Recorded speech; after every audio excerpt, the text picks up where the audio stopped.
स्वागत है आप सभी लोग का आपके अपने YouTube channel live study Allahabad में। दोस्तों आज की इस वीडियो में हम लोग पढ़ने वाले हैं मौलिक अधिकार के बारे में, जो कि काफ़ी इम्पोर्टेंट टॉपिक है और अक्सर एक क्वेश्चन एग्जामिनेशन हॉल में देखने को मिलता है। तो उस सारे तथ्यों को मैं बताऊंगा दोस्तों, जो भी तथ्य एग्जामिनेशन हॉल में इस टॉपिक से संबंधित बनते हैं। अगर जो आप पहली बार आप मेरे चैनल पे विजिट किए हैं या पहली बार आप मेरे वीडियो को देख रहे हैं तो प्लीज़ प्लेलिस्ट में जाइए। पॉलिटी से संबंधित जितने भी टॉपिक बनते हैं सारे के सारे टॉपिक आपको अपलोडेड वहाँ मिल जाएंगे। चलिए अब हम लोग आते हैं अपने टॉपिक की तरफ, मौलिक अधिकार। ठीक है, तो देखिए मौलिक अधिकार है क्या या मौलिक अधिकार से आशय क्या है।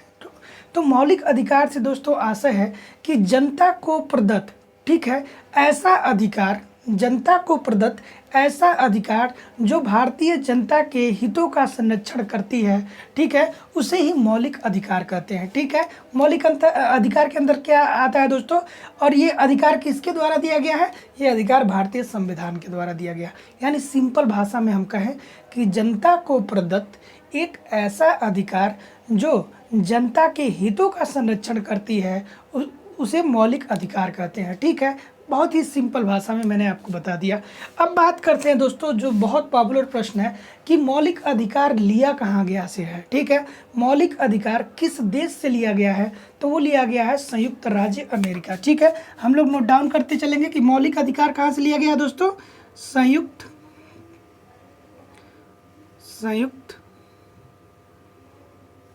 राज्य अमेरिका से। ठीक है, मौलिक अधिकार कहाँ से लिया गया है? संयुक्त राज्य अमेरिका से। ठीक है,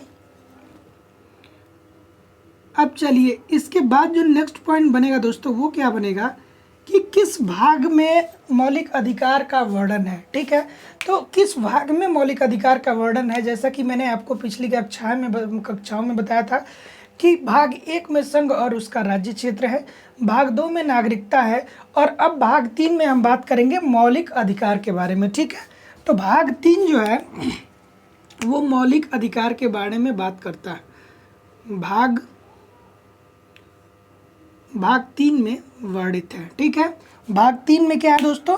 मौलिक अधिकार का वर्णन है। ठीक है, अब हम चलिए बात करते हैं कि किस अनुच्छेद के अंतर्गत आता है मौलिक अधिकार। ठीक है, मौलिक अधिकार जो है वो कि कहाँ से कहाँ के अनुच्छेद के अंतर्गत वर्णित है? तो अनुच्छेद जो है दोस्तों वो है 12 से 35। ठीक है, अनुच्छेद जो है दोस्तों ये 12 से 35 के अंतर्गत वर्णित है। ठीक है, 12 से 35 के अंतर्गत मौलिक अधिकारों का वर्णन मिलता है। चलिए इतना हो गया। अब देखिए कहा क्या जाता है दोस्तों, मौलिक अधिकार के बारे में एक और बात कही जाती है कि ये जो है ये मूल अधिकारों का जन्मदाता है। ठीक है, प्रश्न पूछ देता है कि मूल अधिकारों का जन्मदाता कौन है? तो मूल अधिकारों का जो जन्मदाता है दोस्तों वो है अधिकार। ठीक है, मौलिक अधिकार। ठीक है,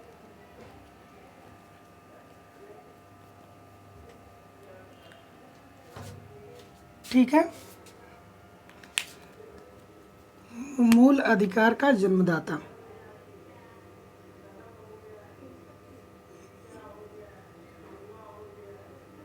मूल अधिकार का जन्मदाता। ठीक है, देखिए यहाँ थोड़ा सा चीज़ों को सुधार लीजिएगा। ठीक है,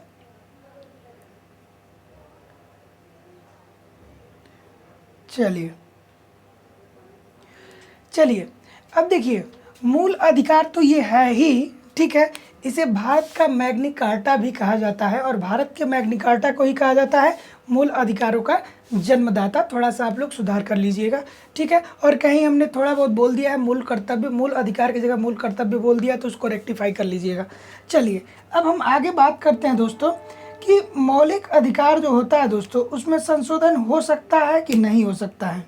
ठीक है, तो प्रश्न पूछता है कि क्या मौलिक अधिकार में संशोधन हो सकता है? तो हाँ, जरूर हो सकता है, मौलिक अधिकार में संशोधन हो सकता है। ठीक है, मौलिक अधिकार में संशोधन हो सकता है। ठीक है, मौलिक अधिकार मौलिक अधिकार में जो होता है दोस्तों, संशोधन हो सकता है। बहुत इम्पोर्टेंट है, आप लोग याद रखिएगा, ठीक है, क्योंकि प्रश्न पूछ लेता है, कुछ मौलिक कर्तव्य दे देगा, मौलिक अधिकार दे देगा और नीति निर्देशक तत्व देगा, उसमें पूछ देता है कि ये बताइए कि इसमें किसे में संशोधन किया जा सकता है, ठीक है। तो वहाँ पे मौलिक अधिकार अगर जो आएगा तो मौलिक अधिकार में संशोधन किया जा सकता है, ठीक है।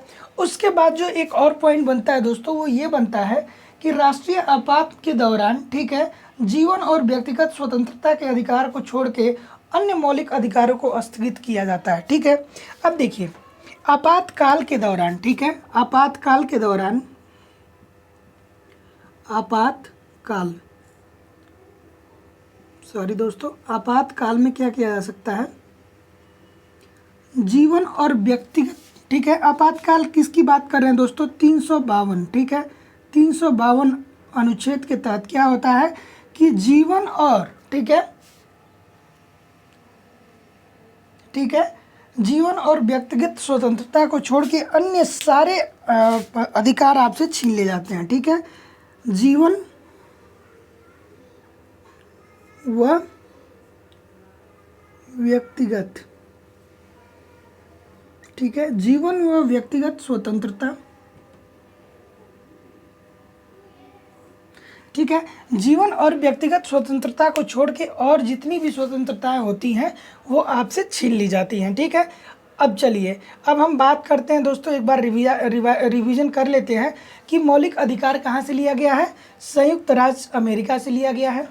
किस भाग में वर्णित है मौलिक अधिकार, भाग 3 में, और अनुच्छेद 12 से 35 के अंतर्गत इसका प्रावधान किया गया है।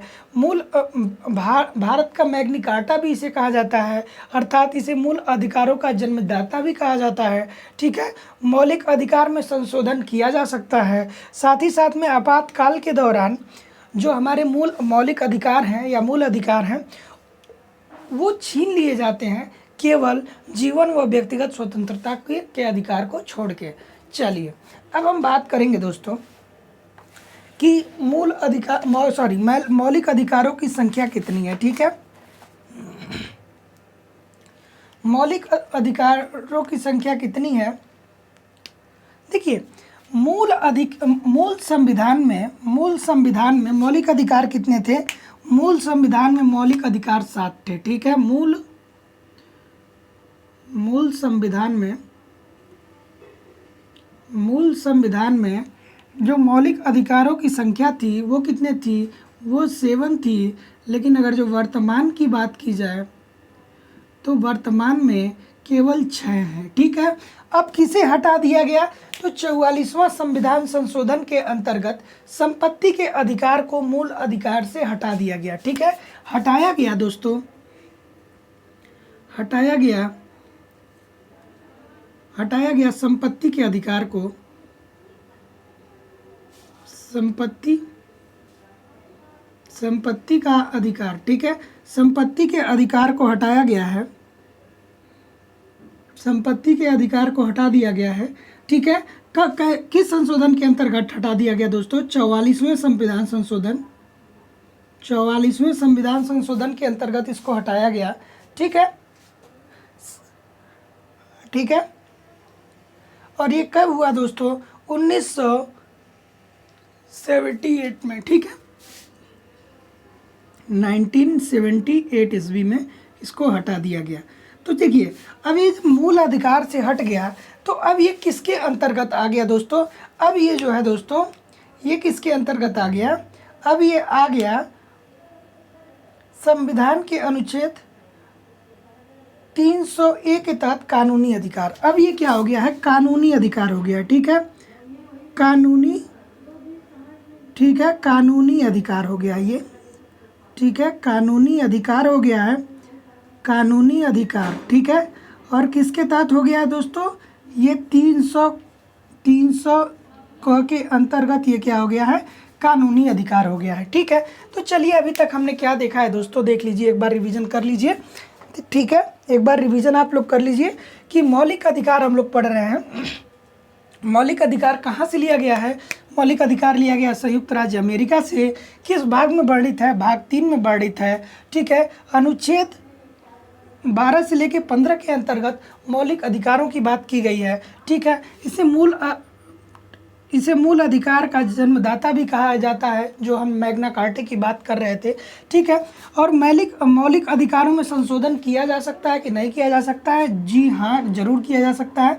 मौलिक अधिकार में संशोधन भी किया जा सकता है।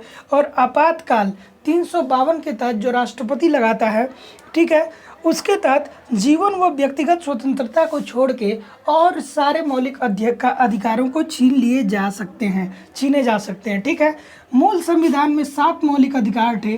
ठीक है, मूल संविधान में कितने मौलिक अधिकार थे? 7 थे। ठीक है, लेकिन वर्तमान में कितने हो गए? 6 हो गए। और हटाया किसे गया? संपत्ति के अधिकार को हटा दिया गया। कब हटा दिया गया दोस्तों? 44वें संविधान संशोधन 1978 ईस्वी के तहत। ठीक है, और इसे अब क्या बना दिया गया? इसे बना दिया गया कानूनी अधिकार, और ये हो गया 300 क के अंतर्गत इसे जोड़ दिया गया। दोस्तों इतना नोट डाउन करिए, फिर हम लोग अब आगे मूव करेंगे। इतना नोट डाउन कर लीजिए।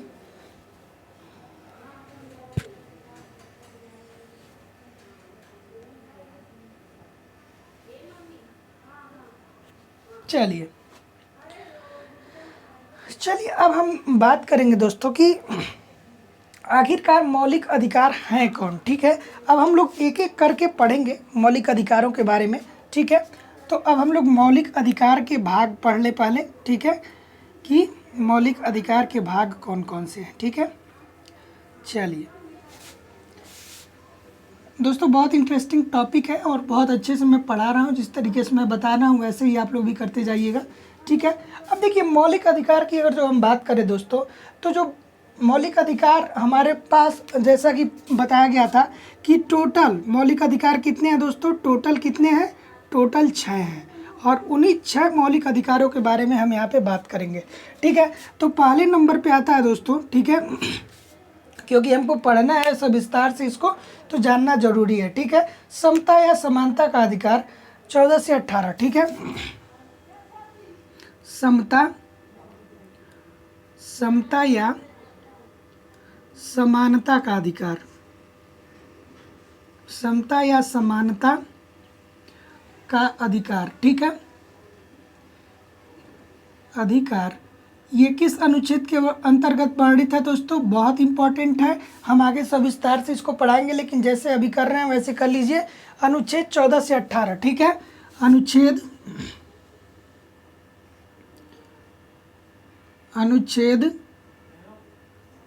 14 से 18। ठीक है, 14 से 18, अनुच्छेद 14 से 18 में किसकी बात की गई है? समानता या समता या समानता का अधिकार। चलिए अब हम लोग बात करेंगे दूसरे मौलिक अधिकार की। सॉरी दोस्तों, अब हम लोग बात करेंगे दूसरे मौलिक अधिकार की। और जो दूसरा मौलिक अधिकार है दोस्तों, स्वतंत्रता का अधिकार। ठीक है, स्वतंत्रता। ठीक है, स्वतंत्रता का अधिकार। ठीक है, स्वतंत्रता का जो अधिकार है वो किस आर्टिकल में लिया गया है? स्वतंत्रता का आर्टिकल किस किस आर्टिकल में है? वो है दोस्तों 19 से 22। ठीक है, 19 to 22। ठीक है, 19 से 22। ठीक है, 19 से 22 आर्टिकल में स्वतंत्रता के अधिकार की बात की गई है। चलिए अब हम बात करेंगे तीसरे नंबर पे। तीसरे नंबर का कौन सा मूल अधिकार है दोस्तों? शोषण के विरुद्ध अधिकार। ठीक है, बहुत इंपॉर्टेंट है। शोषण के विरुद्ध अधिकार जो है 23 से 24। ठीक है, शोषण के विरुद्ध अधिकार अभी हम लोग विस्तार से पढ़ेंगे। शोषण के विरुद्ध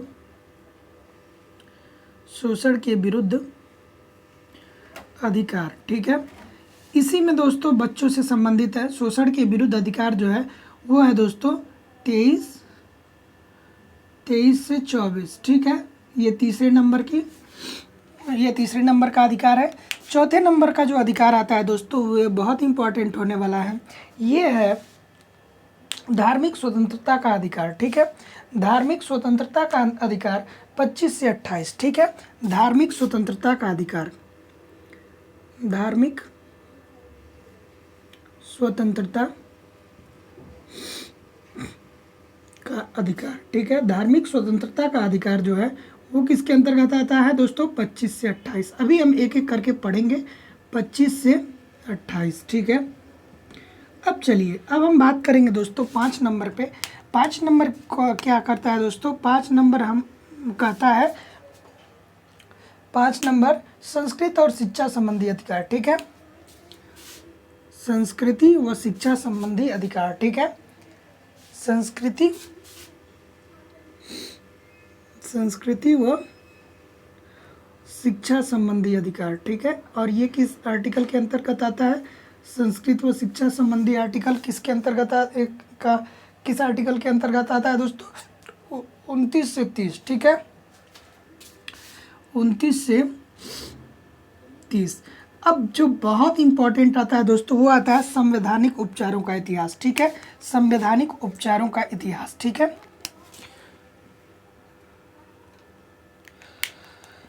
संवैधानिक उपचारों का इतिहास।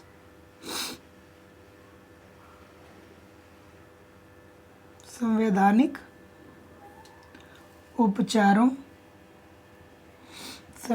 उपचारों का इतिहास, ठीक है। ये किसके अंतर्गत आता है दोस्तों? ये आता है आर्टिकल 32 के अंतर्गत, ठीक है। और डॉक्टर भीमराव अंबेडकर ने इन्हें ही संविधान की आत्मा कही है। चलिए, तो मौलिक अधिकार के अंतर्गत हम लोगों ने देख लिया कि टोटल जो 6 वर्तमान में जो 6 मूल अधिकार हैं, ठीक है, वो कौन कौन से हैं? समता या समानता का अधिकार जिसका वर्णन 14 से 18 है। स्वतंत्रता का अधिकार जिसका वर्णन 19 से 22 है। शोषण के विरुद्ध अधिकार जिसका वर्णन आर्टिकल के 23 और 24 में है। और चौथे नंबर पे है धार्मिक स्वतंत्रता का अधिकार जिसका वर्णन 25 से 28 में है। अगला है दोस्तों 5वां संस्कृति व शिक्षा का अधिकार जो 29 से 30 में है। और जो लास्ट में है संवैधानिक उपचारों का अधिकार, वो है आर्टिकल 32 जो कि काफ़ी इंपॉर्टेंट होने वाला है। चलिए, इतना नोट डाउन करिए, फिर अब हम लोग एक एक पढ़ेंगे, ठीक है। चलिए, अब हम लोग बात करेंगे दोस्तों समता या समानता का अधिकार। दोस्तों जैसे जैसे मैं नोट करा रहा हूँ आपको नोट करना चाहिए और उसी तरीके से नोट कर लीजिए। समता या समानता का अधिकार हम लोग पढ़ेंगे, ठीक है। समता, पहले की हम लोग बात कर रहे हैं समता या समानता। समता या समानता का अधिकार, ठीक है। अब इसी में वो दो सारी बातें होंगी दोस्तों जो भी आपको भारतीय संविधान के अनुसार आपको समानता या समता का वो देता है, अधिकार देता है, ठीक है। जैसा कि आपको पता है कि हमारे देश में जो संविधान है वो सबके लिए समान है, ठीक है। संविधान क्या है? सबके लिए समान है। उन्हीं सारी चीज़ों को हम एक एक करके यहाँ पे पढ़ने वाले हैं। तो जो दोस्तों देखिए, अनुच्छेद 14 है, ठीक है। अनुच्छेद 14, ठीक है। अनुच्छेद 14, तो अनुच्छेद 14 क्या कहता है दोस्तों? ये कहता है विधि के समक्ष समता, ठीक है। विधि के समक्ष विधि, ठीक है। अनुच्छेद 14 जो है वो कहता है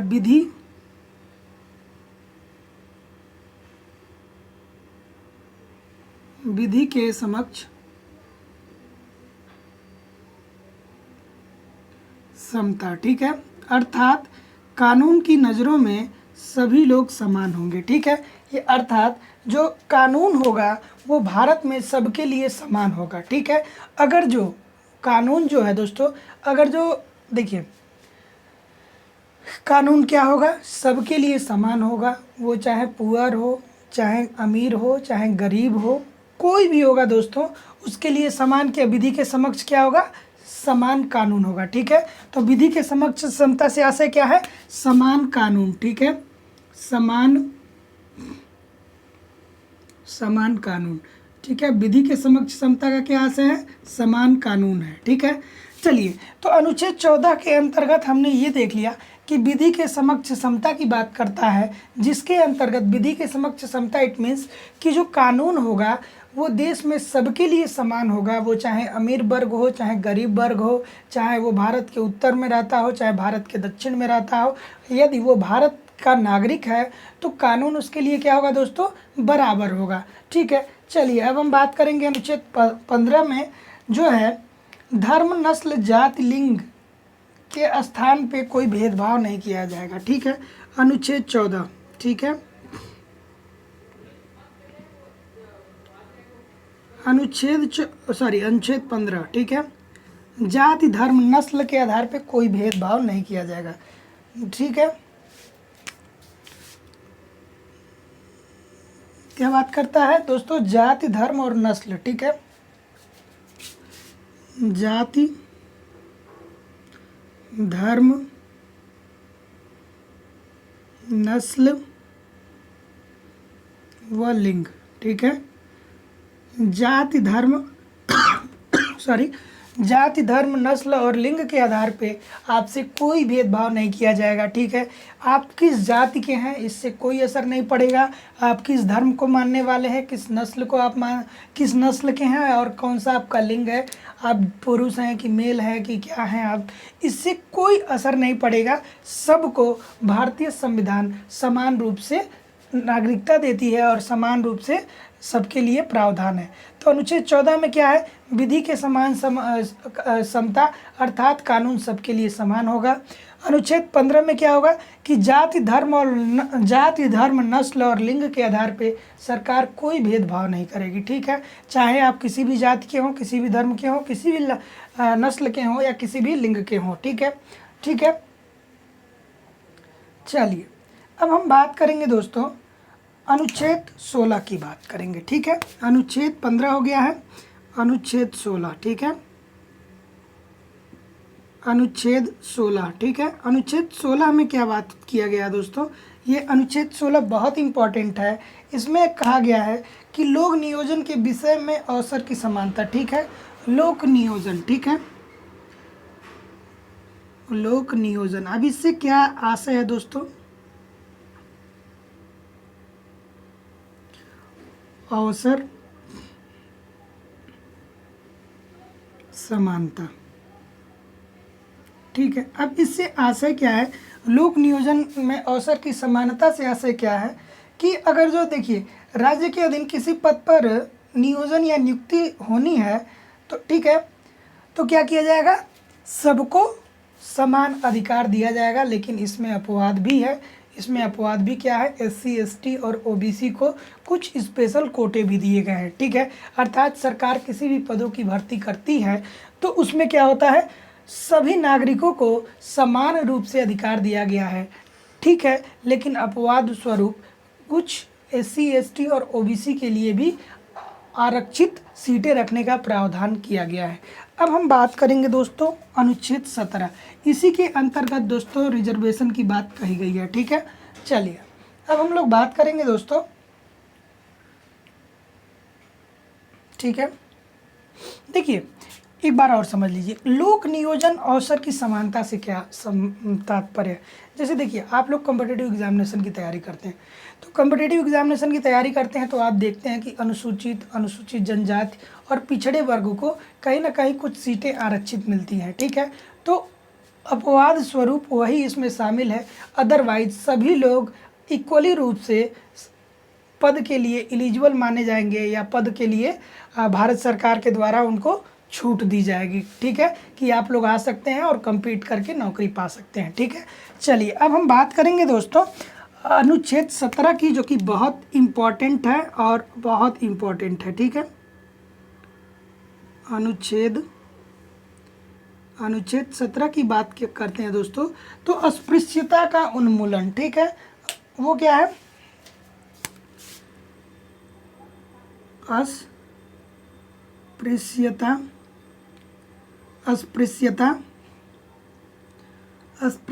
का उन्मूलन। ठीक है, अस्पृश्यता का क्या है दोस्तों, उन्मूलन है या अस्पृश्यता का जो है दोस्तों वो है अंत। ठीक है, ठीक है, यानी अनटचबिलिटी। ठीक है, आप किसी को भी छूने से संबंधित, ठीक है, ऐसा नहीं कर सकते हैं कि आप किसी को किसी के जाति धर्म और नस्ल के आधार पे उससे भेदभाव करे या उसे छुआछूत के बारे में आप लोग समझ ही रहे हैं।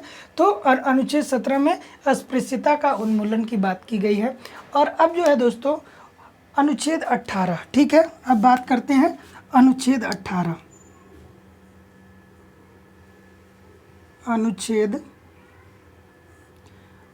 18 की बात करते हैं तो इसमें क्या है, उपाधियों का अंत, ठीक है,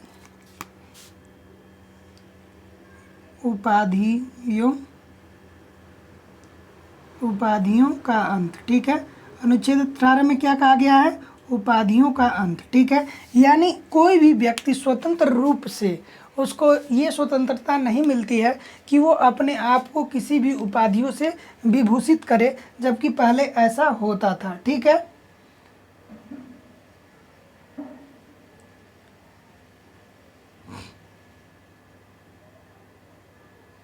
देखिए, जो सेना होता है केवल उसको उपाधि दिया जाता है, अदरवाइज किसी भी व्यक्ति को सरकार किसी भी उपाधि से सम्मानित नहीं कर सकता है, ठीक है। तो अनुच्छेद 18 के अंतर्गत क्या हुआ, उपाधियों का उन्मूलन हो गया, ठीक है, ठीक है। तो आप कोई भी उपाधि धारण नहीं कर सकते हैं, जैसा कि आप लोगों ने एंशिएंट हिस्ट्री में पढ़ते हैं कि इन्होंने इस उपाधि का धारण किया, उन्होंने इस उपाधि का धारण किया। तो अब जाके भारत गवर्नमेंट इस चीज़ की स्वीकृति नहीं देती है। चलिए, हम लोग मौलिक अधिकार में जो प्रथम भाग मौलिक अधिकार का जो प्रथम टॉपिक था, समता या समानता का अधिकार, जो पहला अधिकार था वो कौन सा था दोस्तों, समता या समानता का अधिकार। उसमें आर्टिकल 14 में हम लोगों ने पढ़ा, विधि के समक्ष समता अर्थात समान सबके लिए कानून होंगे, समान होंगे, कानून सबके लिए समान होंगे, ठीक है। अनुच्छेद 15 में हम लोग पढ़े कि जाति धर्म और नस्ल के आधार पर आपसे कोई भेदभाव नहीं किया जाएगा। अनुच्छेद 16 में कहा गया कि लोक नियोजन के जो अवसर हैं, ठीक है, वो सबके लिए समान होंगे। अपवाद में अनुसूचित जनजाति और पिछड़ा वर्ग आता है। 17 में कहा गया है अस्पृश्यता का उन्मूलन और 18 में कहा गया है उपाधियों का अंत, ठीक है। आप किसी भी उपाधि को धारण नहीं कर सकते हैं, ठीक है, सेना की बात अगर जो छोड़ दी जाए तो। चलिए इतना नोट डाउन कर लीजिए, इतना नोट डाउन कर लीजिए। अब हम लोग आगे मूव करेंगे दोस्तों कि स्वतंत्रता का अधिकार, ठीक है।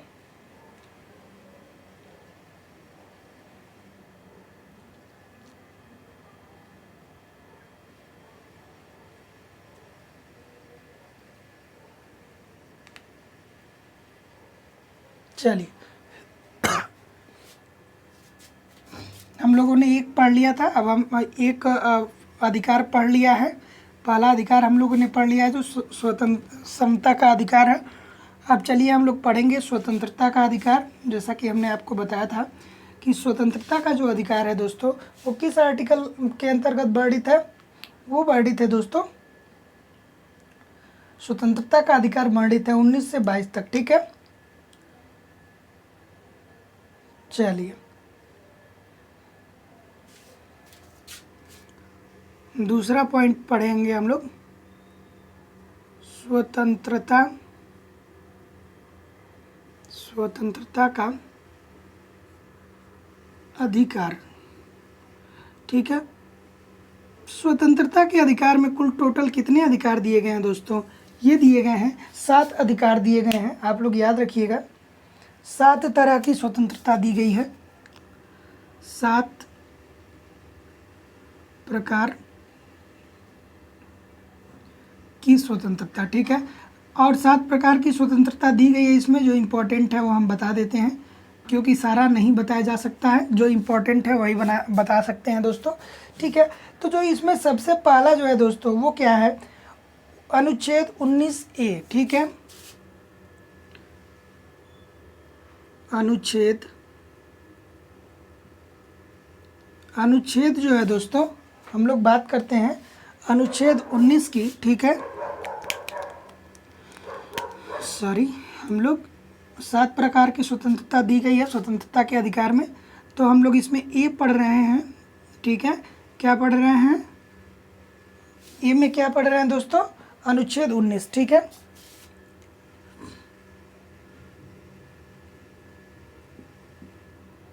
अनुच्छेद 19, तो इसी अनुच्छेद 19 में क्या क्या कहा गया है दोस्तों, ठीक है, ये इम्पोर्टेंट है, ठीक है। 19 ये जो है दोस्तों बोलने की स्वतंत्रता, ठीक है, 19, ठीक है, पूछ लेता है कि 19 का जो है ये क्या है, बोलने की स्वतंत्रता देता है, ठीक है, बोलने की स्वतंत्रता, ठीक है। इसी के अंतर्गत दोस्तों प्रेस की स्वतंत्रता आती है, ठीक है, प्रेस की स्वतंत्रता, ठीक है, बहुत इम्पोर्टेंट, ठीक है, प्रेस की स्वतंत्रता इसी के अंतर्गत आती है, ठीक है। तो आर्टिकल 19 जो है स्वतंत्रता का जो अधिकार है वो 7 प्रकार की स्वतंत्रता को देता है, ठीक है। सॉरी दोस्तों, देखिए यहाँ पे मैं मिस्टेक यहाँ पे कर रहा था, ठीक है।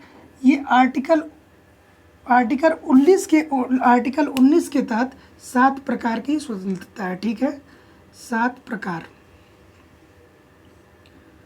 प्रकार की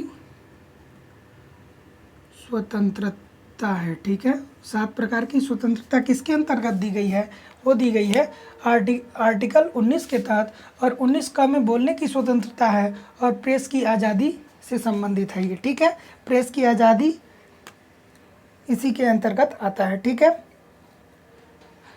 चलिए, जो 19 ख है दोस्तों, ठीक है, 19 ख है जो है वो क्या है, शांतिपूर्वक सभा, ठीक है। आप शांतिपूर्वक सभा कर सकते हैं किसी भी चीज़ के विरोध में, ठीक है, शांतिपूर्वक सभा, ठीक है। अर्थात आप क्या करते, देखिए हड़ताल जो होता है दोस्तों उसमें क्या होता है, शांतिपूर्वक सभा होती है। तो ये भारतीय संविधान हमको इस बात की स्वीकृति देती है कि आप क्या कर सकते हैं, आप शांतिपूर्वक सभा कर सकते हैं। अब 19 का जो ग है दोस्तों वो क्या कहता है, संघ बना सकते हैं, ठीक है। आप क्या कर सकते हैं, संघ बना सकते हैं,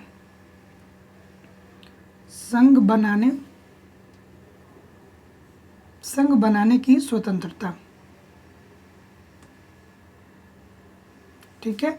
19 को देखिए, अभी तक हम लोग क्या पढ़ रहे हैं कि स्वतंत्रता का अधिकार, ठीक है, स्वतंत्रता के अधिकार में अनुच्छेद 19 पढ़ना है, और अनुच्छेद 19 में हमने पढ़ा कि अनुच्छेद 19 के तहत 7 प्रकार की स्वतंत्रता मिली हुई है, ठीक है। उसमें 19 का बोलने की स्वतंत्रता है और इसी में प्रेस की स्वतंत्रता की बात कही गई है, ठीक है। इसी में क्या कहा गया है दोस्तों, प्रेस की स्वतंत्रता की बात कही गई है। और 19 ख में शांतिपूर्वक आप सभा कर सकते हैं और 19 ग में संघ बनाने की स्वतंत्रता है, ठीक है। ऐसे ही आप लोग ग के बाद घ देख लीजिएगा, इसी क्रम में 3 और है, देख लीजिएगा, वो इम्पोर्टेंट बहुत ज़्यादा नहीं है, ठीक है। अब हम बात करेंगे अनुच्छेद 20 के बारे में, इतना इरेज करेंगे, ठीक है। स्वतंत्रता का अधिकार हम लोग पढ़ रहे हैं तो अनुच्छेद 19 पढ़ लिए हैं, अब हम लोग पढ़ेंगे अनुच्छेद 20, ठीक है दोस्तों। अब बात करते हैं अनुच्छेद 20 के बारे में।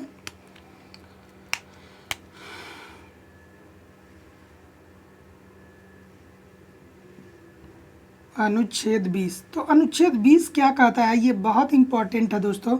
देखिए, स्वतंत्रता का अधिकार जैसा कि हमने आपको बताया था कि 19 से लेके 22 तक पढ़ना है, आर्टिकल 19 से लेके 22 तक स्वतंत्रता के अधिकार को पढ़ना है, ठीक है। तो 19 हमने पढ़ लिया, अब हम लोग आर्टिकल 20 की बात करते हैं। और 20 में क्या कहा गया है दोस्तों, कि अपराध के लिए दोष सिद्धि के संबंध में संरक्षण, ठीक है। अपराध दोष सिद्धि संरक्षण, ठीक है, अपराध दोष सिद्धि संरक्षण।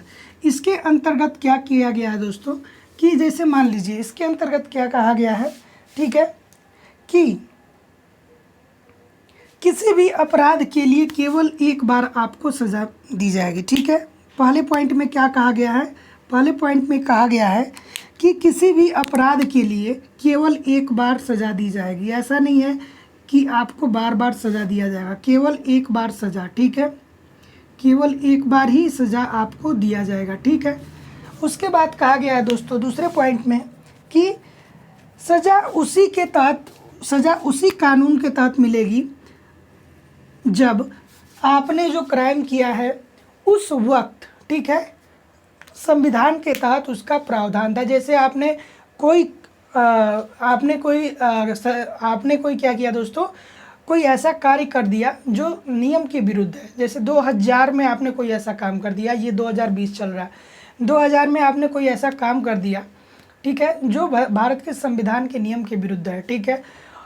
और अगर जो आपकी सुनवाई 2020 में हो रही है और वो संविधान चेंज हो गया है और पहले उस सज़ा के लिए कोई और कानून होता था, लेकिन आज उस सज़ा के लिए कोई और कानून है, तो जो कानून उस सज़ा के लिए पहले था वही, उसी के अनुसार आपको सज़ा दी जाएगी, ठीक है, ठीक है।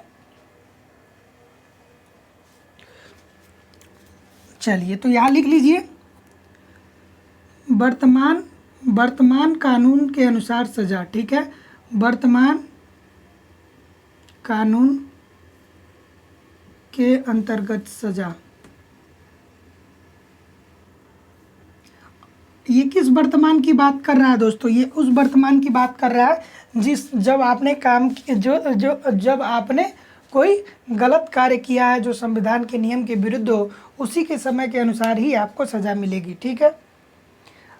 अगला हम बात करते हैं दोस्तों कि न्यायालय के समक्ष कोई भी आपको अपने ही विरुद्ध, ठीक है, आपको अपने ही विरुद्ध गवाही देने के लिए बाध्य नहीं कर सकता है। स्वयं के विरुद्ध गवाही आप नहीं दे सकते हैं, ठीक है। स्वयं के विरुद्ध आप क्या सकते हैं, गवाही आप नहीं दे सकते हैं, ठीक है। स्वयं के विरुद्ध आप क्या कर सकते हैं दोस्तों, गवाही नहीं दे सकते हैं, ठीक है। तो अनुच्छेद 20 की बात करते हैं। देखिए, स्वतंत्रता का अधिकार हम लोग पढ़ रहे हैं, उसमें 19 से 22 तक हमको पढ़ना है। 19 हमने पढ़ लिया है कि 19 में 7 प्रकार की स्वतंत्रताएं दी गई हैं, जिसमें 19 का जो था वो प्रेस से संबंधित था, भाष्य एवं व्यक्ति से संबंधित था, ठीक है। उसी प्रकार से अब हम लोग अनुच्छेद 20 पढ़ रहे हैं, उसमें क्या है, अपराध दोष सिद्धि के संबंध में संरक्षण, ठीक है। अगर जो आपने कोई अपराध किया है तो आपको क्या क्या संरक्षण दिए जाएंगे, उसी की बात की गई है। तो पहला पॉइंट है दोस्तों कि केवल एक देखिए, अगर जो आपने कोई एक अपराध किया है तो उसके लिए केवल एक सज़ा दी जा सकती है, ठीक है। उसके बाद वर्तमान कानून के अनुसार सज़ा दी जाएगी जब आप वो क्राइम किए हों, उसी टाइम जो संविधान में उसके लिए प्रावधान हो, उसी के तहत आपको सज़ा दी जाएगी। और स्वयं के विरुद्ध आपको क्या करना है, गवाही देने के लिए आपको कोई बाध्य नहीं कर सकता है। इतना नोट डाउन करिए दोस्तों,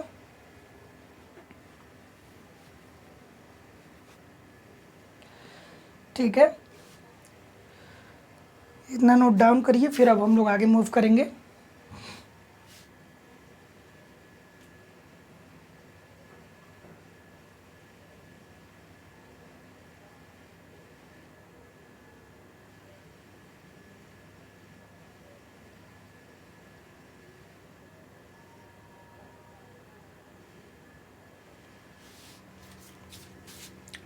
चलिए, अब हम लोगों ने 19 देख लिया, 20 देख लिया।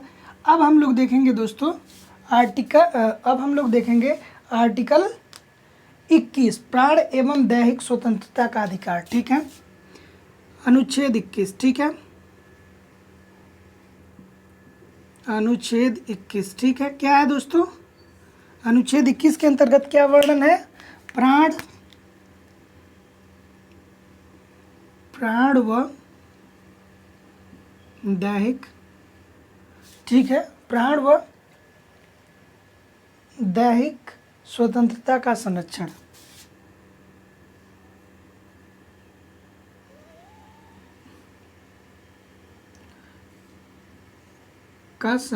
ठीक है। अब इसके अंतर्गत क्या कहा गया है दोस्तों, बहुत इंपॉर्टेंट है, आप लोग याद रखिए कि इसके तहत जो कहा गया है वो ये कहा गया है, ठीक है, कि किसी भी व्यक्ति को, ठीक है, विधि द्वारा स्थापित प्रक्रिया के अतिरिक्त उसके जीवन और व्यक्तिगत स्वतंत्रता के अधिकार से वंचित नहीं किया जा सकता है। ठीक है, सरकार ने हमको क्या किया है, कुछ व्यक्तिगत स्वतंत्रता दी है, तो जीवन और व्यक्तिगत स्वतंत्रता से हमको वंचित नहीं किया जा सकता है, या प्राण व दैहिक स्वतंत्रता का संरक्षण मिला है। ठीक है, क्या कर हमको कोई भी जीवन वो क्या कर सकता है दोस्तों, जीवन और व्यक्तिगत स्वतंत्रता के अधिकार। ठीक है, इसमें क्या क्या किसकी बात की गई है, जीवन व व्यक्तिगत स्वतंत्रता। ठीक है, जीवन व व्यक्तिगत स्वतंत्रता से कोई वंचित नहीं कर सकता है। अर्थात इसका क्या आशय है कि हम लोग जहाँ चाहे घूम सकते हैं, जहाँ चाहे जा सकते हैं, जो पब्लिक प्लेसेस है। ठीक है, चलिए 21 हो गया। अब हम लोग 21A पढ़ेंगे दोस्तों, जो कि बहुत इम्पोर्टेंट है। ठीक है, 21A। ठीक है, 21A के अंतर्गत क्या कहा गया है दोस्तों, 21 के अंतर्गत कहा गया है कि जो 14 जो क्या कहा गया है दोस्तों, कि जो बच्चे हैं, ठीक है, 6 से लेकर 14 वर्ष तक उनको निःशुल्क शिक्षा 6। ठीक है, इसको बहुत इम्पोर्टेंट है इसलिए रेड मार्कर यूज कर दे रहा हूँ। 6 से 14 वर्ष के बच्चों को निःशुल्क शिक्षा, बच्चों को निःशुल्क शिक्षा, निःशुल्क शिक्षा। ठीक है, यानी 6 से 14 साल के जो भी बच्चे हैं उनको निःशुल्क शिक्षा देने का प्रावधान 21 क में किया गया है। ठीक है, चलिए इतना नोट डाउन कर लीजिए। फिर हम अब आप पढ़ेंगे आर्टिकल 22 के अनुच्छेद 22 पढ़ेंगे। ठीक है, 21 हमने पढ़ लिया, प्राण व दैहिक स्वतंत्रता के संबंध में संरक्षण। ठीक है, अब हम बात करेंगे दोस्तों अनुच्छेद 22, जो बहुत इम्पोर्टेंट है।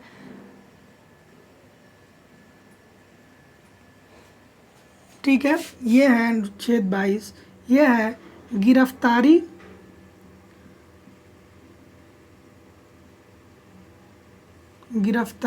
एवं निरोध। ठीक है, गिरफ्तारी एवं निरोध में संरक्षण। ठीक है, अब इससे आशय क्या होता है दोस्तों, इससे आशय क्या होता है अभी हम आपको बताएंगे बहुत ही आराम से, आप लोग बस देखते रहिए। देखिए इससे क्या आशय है, इससे आशय दोस्तों ये है कि इसमें 3 प्रकार की स्वतंत्रता की बात की गई है। ठीक है, अगर जो सपोज करिए कि आपको पुलिस गिरफ्तार करती है, ठीक है, तो पुलिस गिरफ्तार करती है तो गिरफ्तार के बाद पुलिस ऐसा नहीं कर सकता है कि आपको अटेंडम ले जाके जेल में डाल दे। पुलिस को भी कुछ प्रोसीजर फॉलो करना पड़ता है और उसी प्रोसीजर की बात इसमें की गई है। ठीक है, ठीक है, पहली बात यह है कि अगर जो आपको पुलिस हिरासत में ले रही है तो उसको कारण बताना होगा। ठीक है, कारण बताना होगा कि किस कारण से वो आपको हिरासत में ले रही होगी। ठीक है, कारण बताना पड़ेगा। उसके बाद 24 घंटे के अंदर आपको न्यायालय में पेश करना पड़ेगा। ठीक है, 24 घंटे के अंदर, 24 घंटे के अंदर आपको क्या करेगी, न्यायालय के पास, न्यायालय के संपर्क,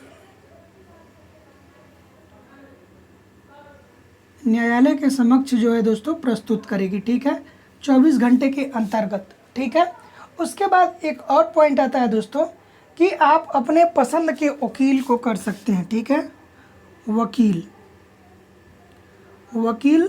चुन सकते हैं। ठीक है, वकील आप अपने पसंद की चुन सकते हैं। ठीक है, तो अनुच्छेद जो 22 है वो गिरफ्तारी एवं निरोध के संबंध में संरक्षण प्रदान करता है, वो ये कहता है कि अगर जो आपको पुलिस गिरफ्तार करती है तो उसको सबसे पहले आपको कारण बताना पड़ता है कि क्यों वो आपको गिरफ्तार की है, और 24 घंटे के अंदर वो न्यायालय के समकक्ष उसको पेश भी करना पड़ेगा आपको, और आपको अपने पसंदीदा वकील चुनने की भी आज़ादी देगी। ठीक है, तो दोस्तों इस वीडियो को हम लोग यहीं ख़त्म करते हैं। हम लोगों ने स्वतंत्रता के अधिकार को जो 19 से 22 तक है यहाँ तक कंप्लीट कर लिया है। जो नेक्स्ट पार्ट आएगा उसमें और जो बचे टॉपिक हैं उसको हम लोग पढ़ेंगे। तो प्लीज़ चैनल को सब्सक्राइब कर लीजिए, वीडियो को लाइक कर दीजिए, कमेंट कर दीजिए, बेल आइकन को दबा दीजिए, ताकि जब भी मैं नेक्स्ट वीडियो अपलोड करूँ आपको नोटिफिकेशन मिल पाए। ठीक है दोस्तों, मिलते हैं नेक्स्ट वीडियो में। नमस्कार, धन्यवाद।